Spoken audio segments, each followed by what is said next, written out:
जहाँ तक मुझे पता है। हॉरर फिल्म एक लोकप्रिय हैलोवीन हॉरर थीम पार्क द्वारा सह-निर्मित है। यह फिल्म नवागंतुक जोशुआ श्रेवे द्वारा लिखित, संपादित, सह-निर्मित और निर्देशित है और फीचर लेंथ हॉरर फिल्म के पहले प्रयास के लिए उन्होंने इससे पहले एक अन्य फीचर का निर्देशन किया है। इसमें पसंद करने के लिए बहुत कुछ है। साथ ही इसमें कुछ ऐसे मुद्दे भी हैं जिन पर चर्चा होनी चाहिए, लेकिन एक क्षण में उससे भी अधिक। मुझे नहीं पता कि टैलोन फॉल्स स्क्रीम पार्क में फिल्म बनाने का विचार किसका था, लेकिन यह शानदार था, यदि केवल इस तथ्य के लिए कि इसका मतलब है कि सेट, प्रॉप्स और वेशभूषा पर बहुत सारा पैसा बचाया जाता है।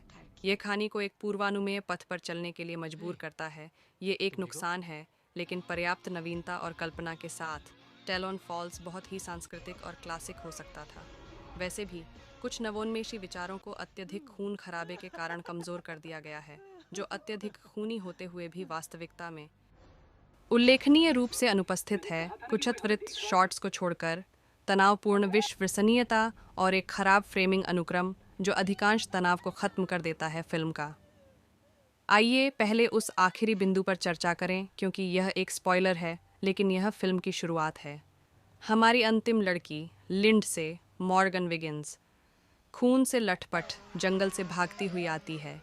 एक तो ट्रक को नीचे गिरा देती है और मुश्किल से भाग निकलती है। रोते हुए ड्राइवर को बताती है कि उसके सभी दोस्त मर गए हैं। उसका रंग काला पड़ गया और जब वह उठी तो हमने देखा कि एक खराब रोशनी वाले कमरे में उसकी आंखों पर पट्टी बंधी हुई थी और एक डॉक्टर उससे पूछ रहा था कि क्या हुआ। फिल्म के शेष भाग को फल्लू के रूप में देखें, लेकिन बात यह नहीं है। मेरा मतलब है बकवास।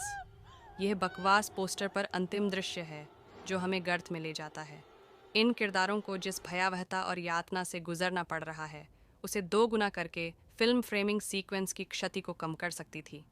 हम जानते हैं कि हर कोई मर चुका है, तो आइए उन्हें अत्यधिक हिंसक और रचनात्मक तरीकों से मारें। वास्तव में ऐसा होता भी नहीं है।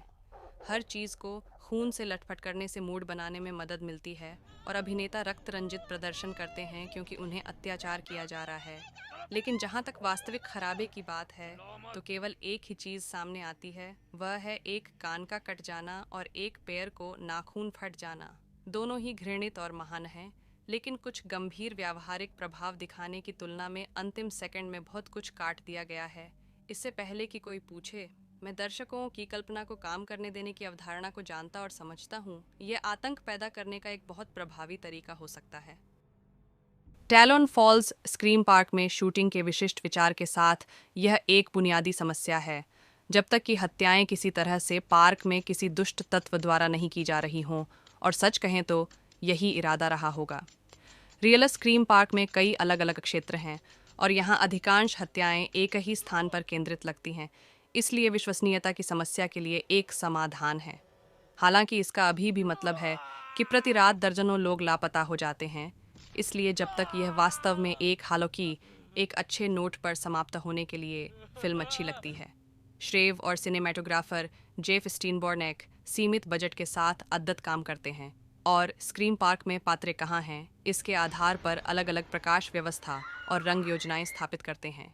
अभिनेता उस काम के लिए भी अच्छे हैं जो उन्हें करने की आवश्यकता है, जो तब तक कष्टप्रद होता है जब तक कि वे भयानक रूप से मर न जाएं। ब्रैड बेल, जो लांस की भूमिका निभाते हैं, विशेष रूप से उत्साही हैं। उन्होंने अपने चरित्र को इतना कठिन बना दिया है कि जब उनका निधन होता है तो यह एक